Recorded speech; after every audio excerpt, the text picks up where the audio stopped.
warahmatullahi wabarakatuh.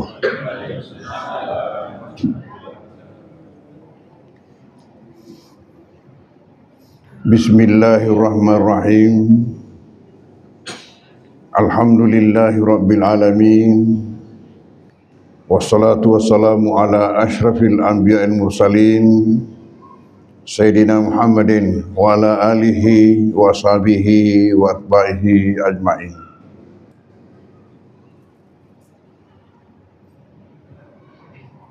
Alhamdulillah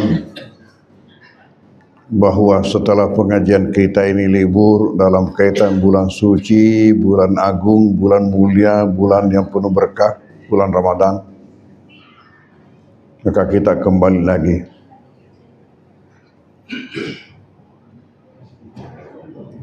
dan alhamdulillah malam ini dapat berlangsung di mana kita sama-sama sempat pula untuk menghadirinya. Alhamdulillah.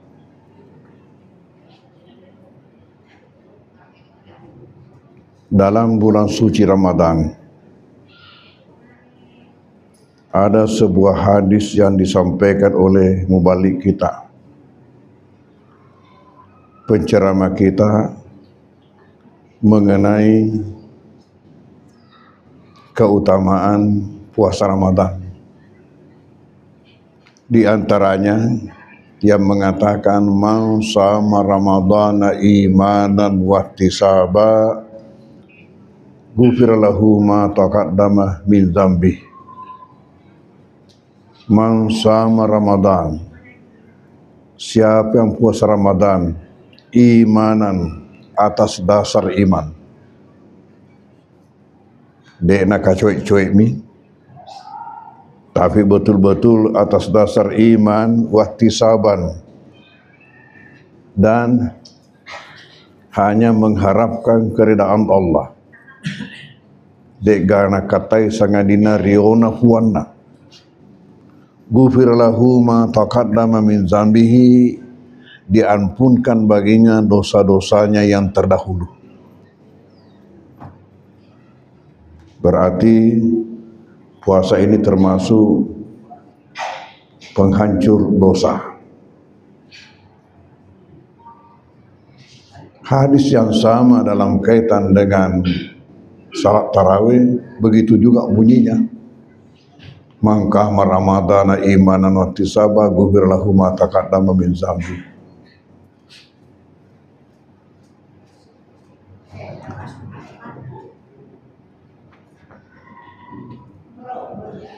Yang menjadi persoalan ialah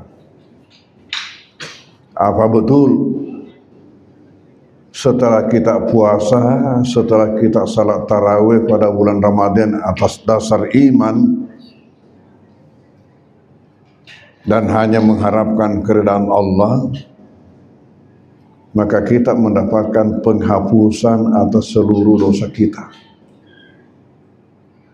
Lalu nanti setelah Lebaran kita rayakan dengan Idul Fitri. Idul Fitri mempunyai dua makna. Id sendiri berarti hari raya. Al-Fitri di sini mempunyai dua makna. Yang pertama, Fitri itu berarti makan. Kita berhari raya makan setelah puasa 30 hari. Dan tidak boleh lagi puasa hari itu. Makna yang kedua adalah Idul Fitrah. Hari raya adanya kita kembali kepada kesucian. Kesucian dari dosa-dosa kita.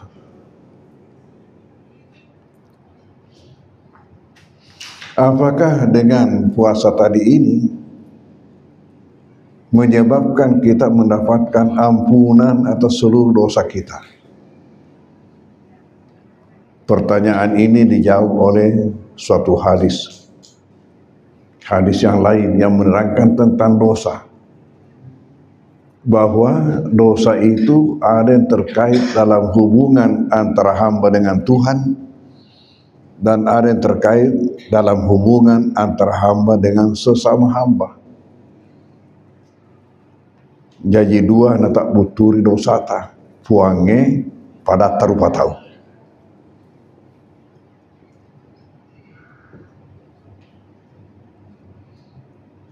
Ternyata dosa mendapatkan ampunan dengan amalan-amalan seperti puasa, salat, dan lain sebagainya ialah dosa yang terkait dalam hubungan antara hamba dengan Tuhan, dengan catatan yang bersangkutan tidak melakukan perbuatan syirik.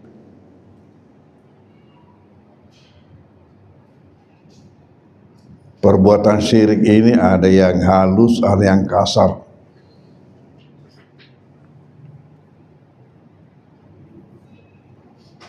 Contohnya yang halus itu riya, yang suka show, pamer. Nabi mengatakan ar-riya wa syikrul asgar, riya itu syirik kecil. Kalau syirik besar, ya langsung menyembah sesuatu selain daripada Allah. Tapi juga perbuatan syirik yang kita tidak dasari itu membawa sesajen ke satu tempat yang dianggap keramat untuk penghuninya, umpamanya dibawa ke pohon kayu yang keramat, ataukah ke batu besar, ataukah ke mata air, ataukah ke sungai, ataukah ke laut.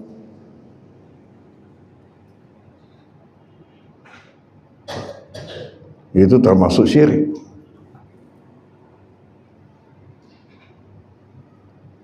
Kita dalam Islam, prinsip kita dalam surat Al-Fatihah, iyyaka na'budu wa iyyaka nasta'in.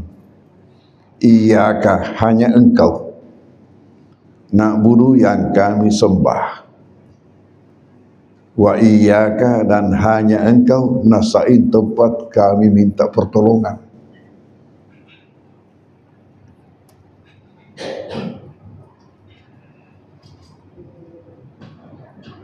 Termasuk juga syirik itu yang kita tidak rasakan. Kita sakit berobat, sembuh, lalu mengatakan bahwa obat yang membuat kita sembuh.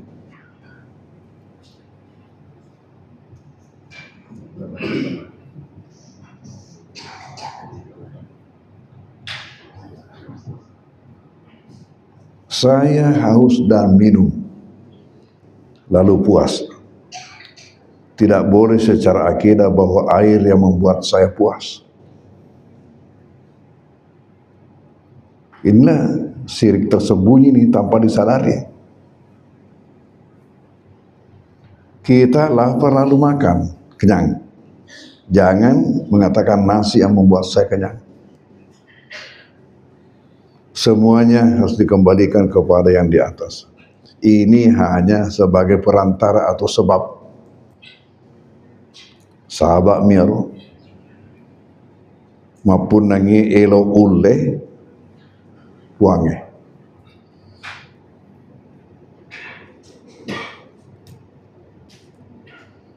Karena bisa terjadi dua orang yang mempunyai penyakit yang sama, berobat pada dokter yang sama, dikasih resep yang sama, dua-duanya berhenti sakitnya.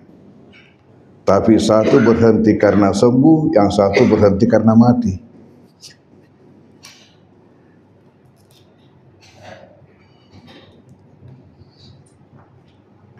Selama kita tidak melakukan syirik, maka amalan-amalan kita itu berfungsi ganda,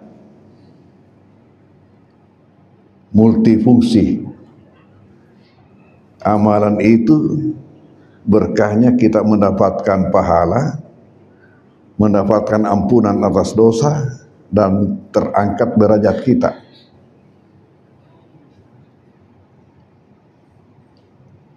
Coba contohnya,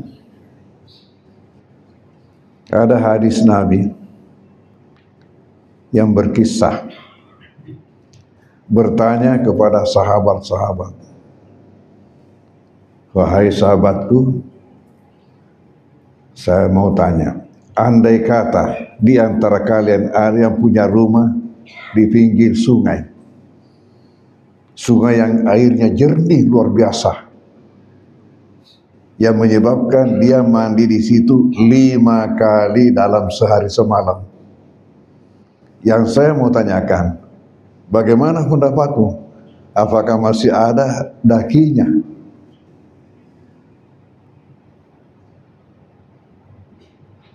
Sahabat menjawab, pasti tidak ada lagi. Nabi mengatakan, begitulah salat 5 waktu. Tapi syarat itu tadi, jangan ada syirik. Kenapa? Karena tidak ada suatu amalan yang mampu untuk melawan syirik. Tidak ada suatu amalan yang mampu untuk melawan syirik.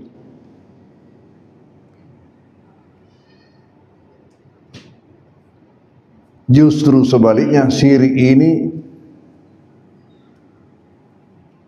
predator, penghancur semua amalan. Kapan seseorang melakukan syirik, maka habis semua amalannya. Oleh karena itu tidak berlaku tadi ini yang dikatakan Nabi, barang siapa puasa Ramadan dan seterusnya, karena puasanya sendiri hancur. Ini berkaitan dengan dosa kita dalam hubungan dengan yang di atas. Sementara dosa kita dalam hubungan dengan sesama manusia, ternyata Tuhan memberikan kebebasan kepada yang terdalimi, yang teraniaya, apakah ia memaafkan atau tidak. Walaupun si pendosanya ini minta maaf, maka yang terdalimi tadi tidak diwajibkan oleh Allah untuk memberi maaf.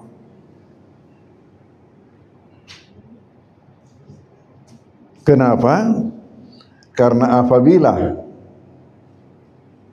seseorang berdosa kepada orang lain, bila mana menjadi ketentuan dari Tuhan bahwa apabila ia pergi minta maaf, maka wajib ia memberikan maaf, maka pasti akan berkembang biak perbuatan dosa itu. Bagaimana berkembang biak? Setelah dia ketahui bahwa yang penting kamu minta maaf, pasti dimaafkan. Ya, maka seenaknya saja dia melakukan dosa. Saya kasih contoh. Kita punya motor, ada juga mobil. Suatu ketika motor kita hilang. Jika sekiranya ketentuan dari Tuhan bahwa apabila pencurinya minta maaf, maka ia wajib memberikan maaf, besok lusa dia muncul. Tafara jangan dampeng, ia tu male motorota. Lalu kita mengatakan, buat dampeng muko narek umparewe. Saya berikan maaf, kalau kamu kembalikan, jawabannya apa? Pura aku nih baru.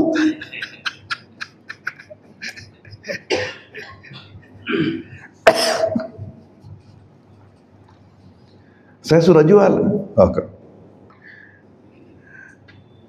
Kalau sekiranya wajib ini memberikan maaf, apa yang terjadi? Besok mobil kita dicuri. Karena begitu enak saja. Dan semua yang tidak ada pekerjaannya, sudah pikirannya ke sana saja. Di mana lagi besok, di mana lagi lusa, mencari sasaran. Pasti akan berkembang biak kejahatan itu. Dari yang paling kecil sampai yang paling besar. Perbuatan aniaya tidak terhitungkan antara manusia dengan sesama manusia. Yang penting datang minta maaf. Dan Allah menilai dirinya mendalimi hambanya jika sekiranya ia memaksa hamba itu untuk memberi maaf kepada yang bersangkutan. Karena si hamba yang disakiti, mengapa Allah memberikan maaf?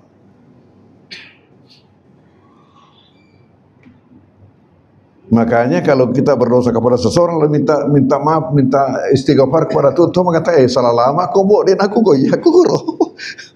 Menerima dosa.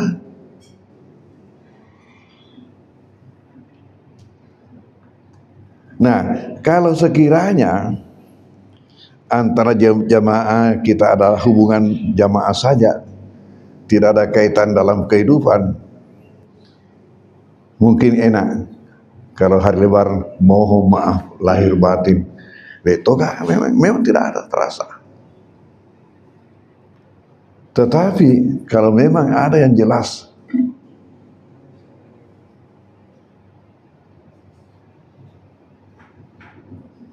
dan dosa dengan sesama manusia itu dua macam, ada material, ada non material.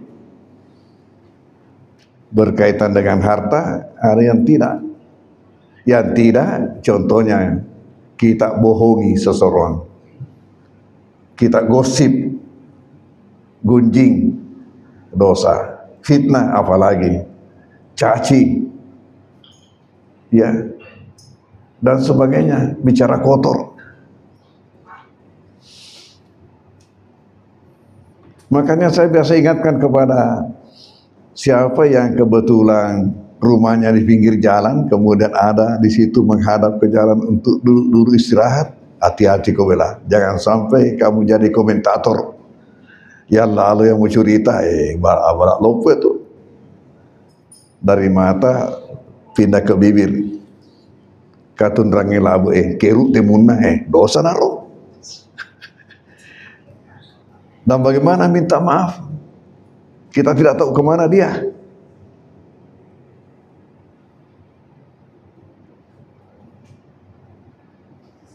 Jadi hati-hati berbuat dosa kepada sesama. Dalam Islam prinsip kita begini. Bukannya saja ini kita diminta untuk saling berhubungan silaturahim. Bukan itu saja, tapi bagaimana kita melakukan kebaikan kepada sesama.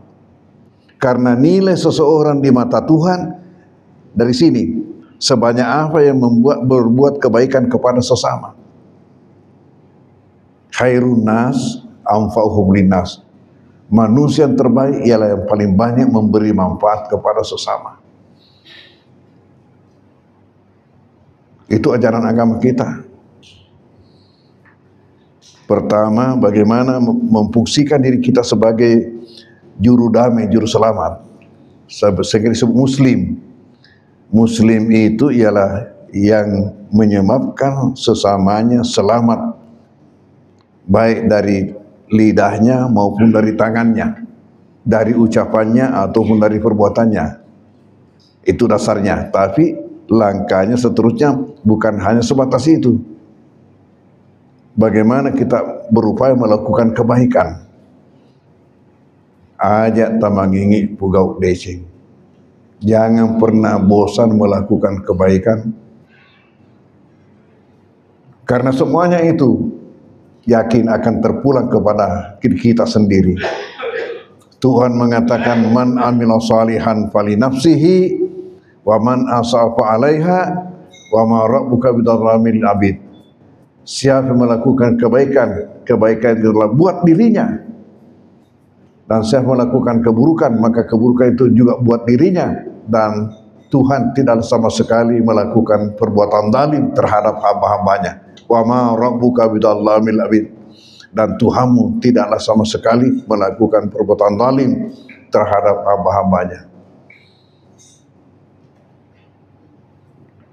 Tidak mesti di akhirat kita lihat. Sering di dunia sudah Allah perlihatkan. Di akhirat sudah memang jelas. Makanya saya biasa juga katakan, siapa yang yang suka melakukan perbuatan-perbuatan yang tidak benar kepada sesama, saya berikan jalan, kamu bebas dari pertanyaan. Tapi pertanyaannya, apakah kamu mampu melalui jalan itu? Apa jalannya? Kalau kamu sudah menyiapkan sepetak tanah untuk berkubur selain daripada tanah Allah, bebas aku boleh paku tanah. Bisa. Apa siapa yang bisa menyiapkan tanah sepetak tanah tempat berkubur selain daripada tanah Allah, maka kamu akan bebas dari pertanyaan. Tapi selama kamu dikuburkan di tanah Allah, pada ciri tamu, ketu tanya kok mau kemana? Ya. Dan sering kematian itu datang mendadak.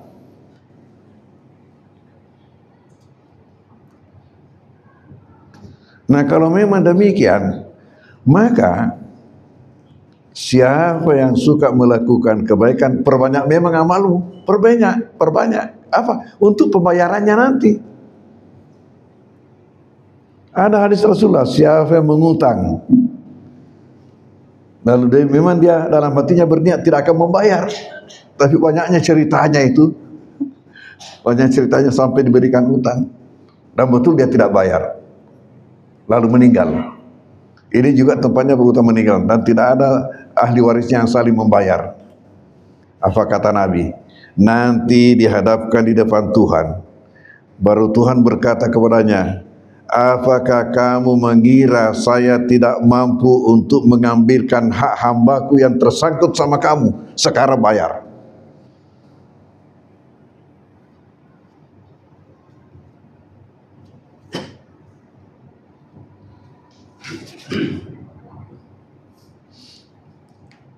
Di sini mengatakan dhananta anni la akhudhu li abdi bihaqqi.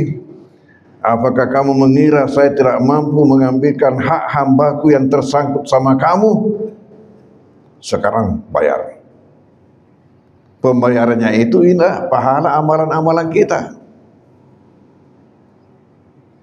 Dan kalau seseorang itu kurang amalannya lalu banyak perbuatan jahatnya, pada cengi tamu, nanti kamu akan menjadi orang yang bangkrut karena ini habis dipakai membayar.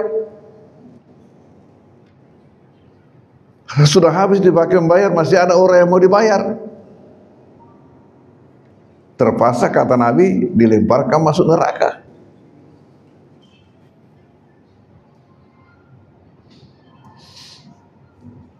Jadi ini ingat, tidak diwajibkan kepada orang yang terdalimi untuk memaafkan.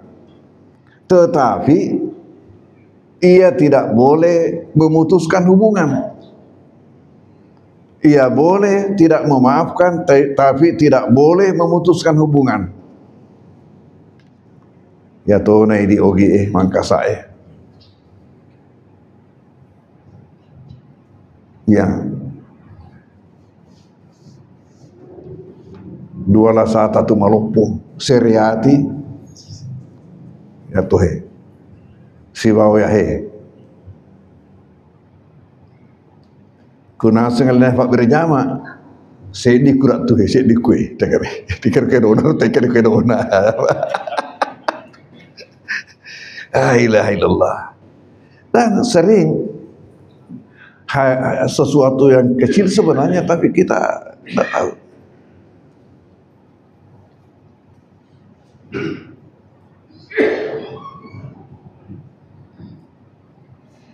Kembali bahwa boleh-boleh saja kita tidak memaafkan, tapi tidak boleh memutuskan hubungan. Ternyata memutuskan hubungan lebih berat dosanya daripada berdosa melakukan sesuatu perbuatan zalim kepada sesama. Karena melakukan perbuatan zalim kepada sesama, yang penting siapkan pembayaran, bayar. Tetapi kalau kita memutuskan hubungan dengan seseorang, amalan kita memang tidak terlapor. Bagaimana akibatnya kalau tidak terlapor? Sama dengan tidak ada. Makanya Nabi mengatakan la yahillu li muslimin ayyahjura musliman fauqa salasin.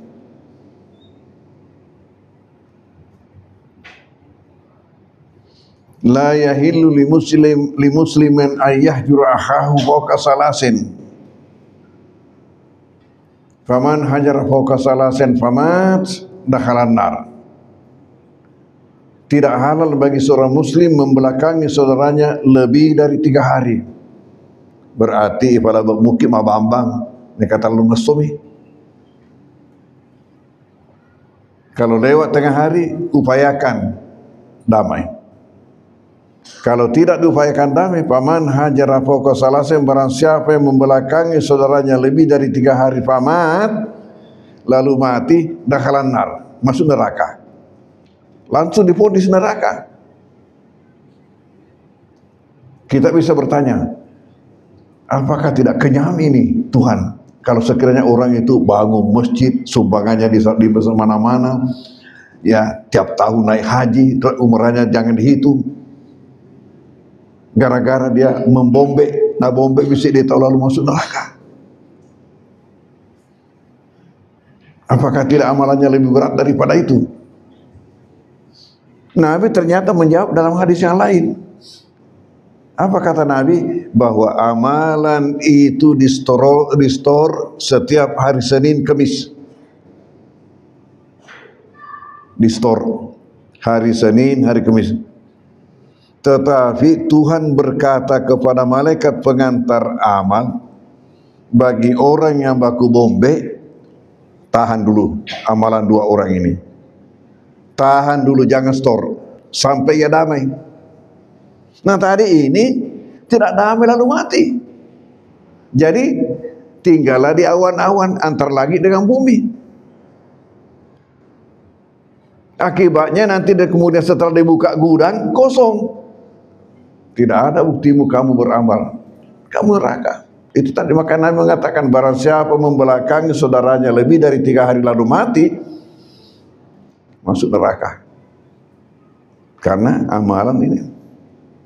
Oleh karena itu, ya harapan saya mudah-mudahan tidak ada di antara kita di sini yang demikian. Tapi ini bisa kita sampaikan kepada saudara-saudara kita yang kita tahu. Iya, balak lopu tuh ternyata jamaah-jamaah becek tuh. Tapi paling abdal kalau kita bisa menjadi perantara untuk mendamaikan. Itu kata Nabi luar biasa. Jadi upayakan damai. Maka dalam hadis yang lain dikatakan, la yahillu li mu'minin ayyahjura mu'minan fawqa salah, tidak hal bagi seorang mukmin membelakangi saudaranya mukmin lebih dari 3 hari. Fa in marat bi salasun, apabila setelah lewat 3 hari, falyalqahu wa yusallim alaih, hendaklah dia upayakan damai. Didatangi kalau perlu, beri salam, assalamualaikum. Tentunya kalau memang ada niat yang baik, tentunya harus dengan penampilan yang tidak mencurigakan. Aja setusin elok ko dami na pacoy ko kawali.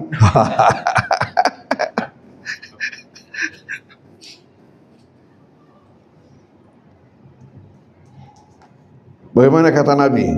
Dengan cara-cara yang baik, minta damai. Yang saya katakan tadi paling bagus kalau memang ada perantara lebih dahulu. Ada 2 kemungkinan, bisa diterima, bisa tidak.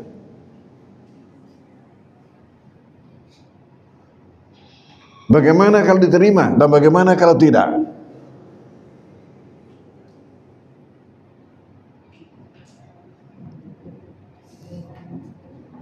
Kata Nabi Fa'iradha alaihissalam, apabila yang datang itu menerima salam, assalamualaikum, waalaikumsalam. Saya ini datang sangat menyesali apa yang telah terjadi selama ini. Rupanya hal macam ini sangat-sangat disayangkan karena bahayanya luar biasa. Tidak membawakan keselamatan kepada kita dunia akhirat. Untuk itu saya sadar, sehingga saya ini minta damai. Kalau yang bersangkutan kata Nabi menerima, fakari secara kafil ajri, maka berkongsilah dua-duanya itu dalam pahala dan amalan naik.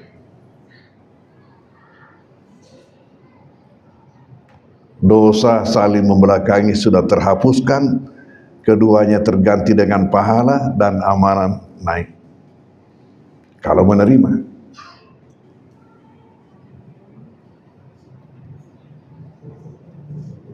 Yang ni tahu EOGA peku kena rekod dia terima kak.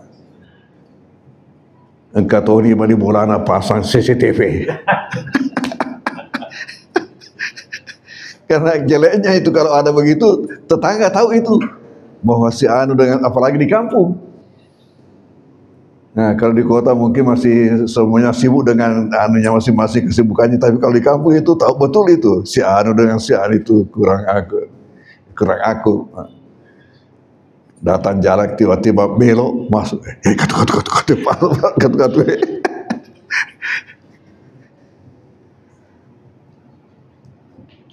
Kata Nabi, andai kata ia tidak menerima, maka semua dosa hanya ditimpakan kepadanya. Sementara yang datang ini dengan niat yang baik sudah selamat. Naik pendek ni malak nero, yang mani mutarwa. Jadi kalau begitu, ya yang penting dengan niat yang baik dan cara yang baik. Lakukan. Ibu-ibu, dek togaga tu ya, cuma di dalam sijam sekat ibu-ibu esi bombe.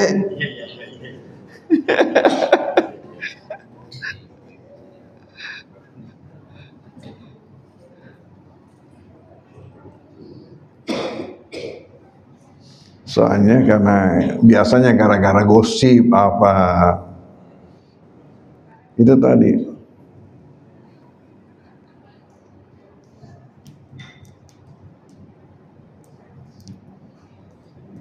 Orang Bugis Makassar itu dendamnya itu, Masya Allah. Anu cek demi matu, mau talak deh pada ceng. Makanya saya pernah ditanya oleh putranya Andri Guruta waktu sama-sama di Kairo. Putranya Andri Guruta Daud Ismail Sopeng. Jika to Sopeng kuai mesti nesen. Jika salah. Ulama besar. Seangkatannya Andri Guruta Tambok Dale, Andri Guruta Yunus Maratan itu satu angkatan itu disengkak. Itu adalah generasi pertamanya Andri Guruta Wangaji Sade. Kalau Guruta Abdul Hambaja generasi kedua.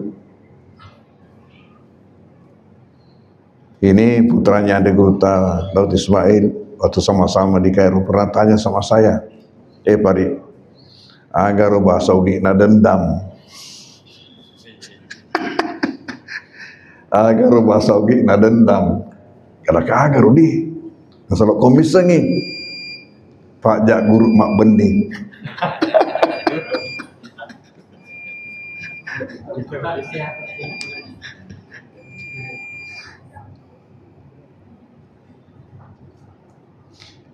Ternyata dia sendiri punya dendam kepada saudara-saudara kita dari Jawa.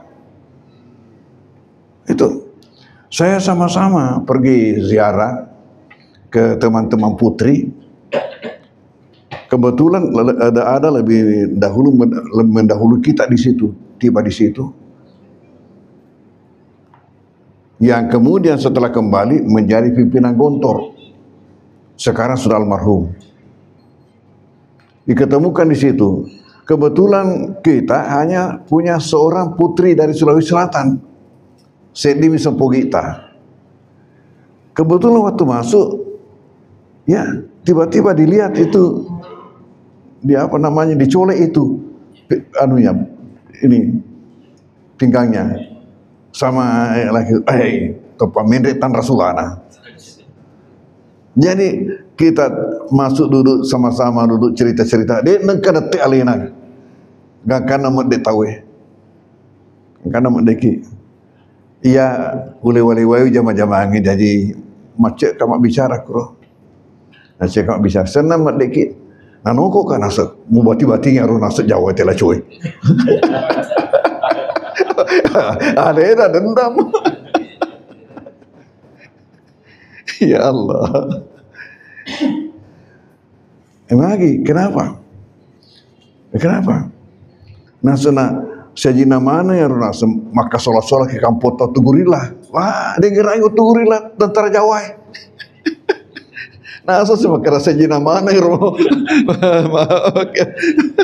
Berarti ini ada balik mapunangi pajak guru mabeni. Ya Allah.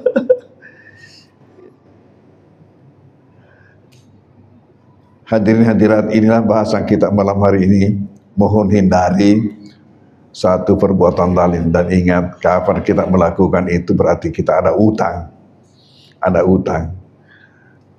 Kita boleh minta maaf, tapi yang bersangkutan terserah. Kalau dia sedia, alhamdulillah. Kalau tidak, berarti kita siapkan amal kita menjadi pembayar.